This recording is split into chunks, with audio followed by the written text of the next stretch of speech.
admiring all of these things. So in our community now, if we get $1 or $50 or anything, we're going to go buy some gold. I mean, we take it to the gold teeth and gold chains and big wheels on our car, and we got a baby that's starving on the next street that we haven't even been to see. A lot of times, I was a single parent, North Nashville, so I know what I'm talking about. I was a product of it. And as a single parent, when my son turned 12, I did... we had our own place. I took everything, turned my rent in, didn't pay rent, left, and moved in with my father purposely so that my son would have a male influence in his life, because I knew it was either that or the streets.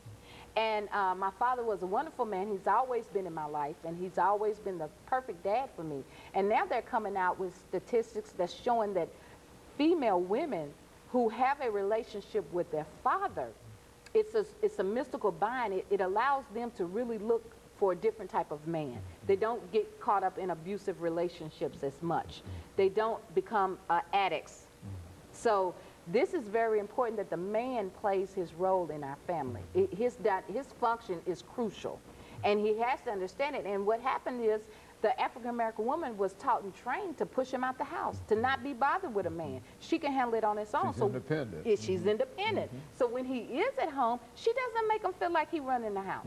She doesn't make him feel like he's in charge. She doesn't allow that chest to be stuck out because she's too busy trying to control him. So of course, then you have separation, because he's not going to stand for that, especially if he's trying to achieve that manhood. During the slavery times, there were certain slaves that was used for comedy, you know. They shuckled and jived and just kept the overseers entertained. And you see that in our society a lot. Everything's a game, especially with our boys from the age of 14 to 18. They become very good comedians. Everything's a game. Even in the gang, it's a game. It may cost them their life, but it's a game. Exactly. And they don't take life serious. Fornicating with women, it's a game. And there's a baby, it's a game. Oh, I'll buy some diapers now, but every day that baby needs something, and that's a serious situation. Naeem Akbar, who I read a lot from, he's delivered 2 wonderful books in terms of the psychological effects of slavery, and he has one really good one out called Visions for Black Men. And I encourage every black man to make sure they read that book. Vision for Black Men. Visions for Black Men, because it lets them know that there are 3 stages to becoming a man. And if you're caught in this one particular stage, this is what happens. This is why you can't get above that particular element in your life.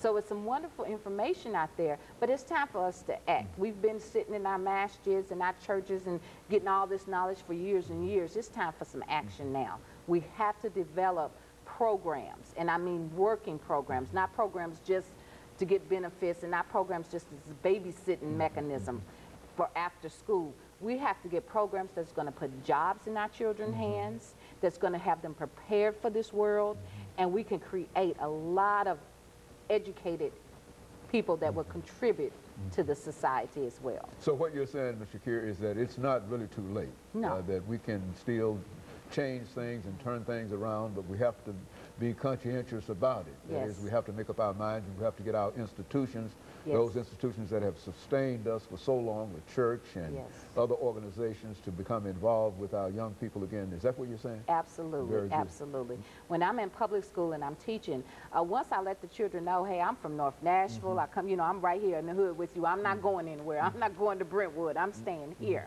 And they just get so relaxed, and we actually have a very good relationship, and they open up and talk to me a lot about what's happening. Very good. And of course, let me thank you, Mr. Shakir, for bringing that excellent information to us.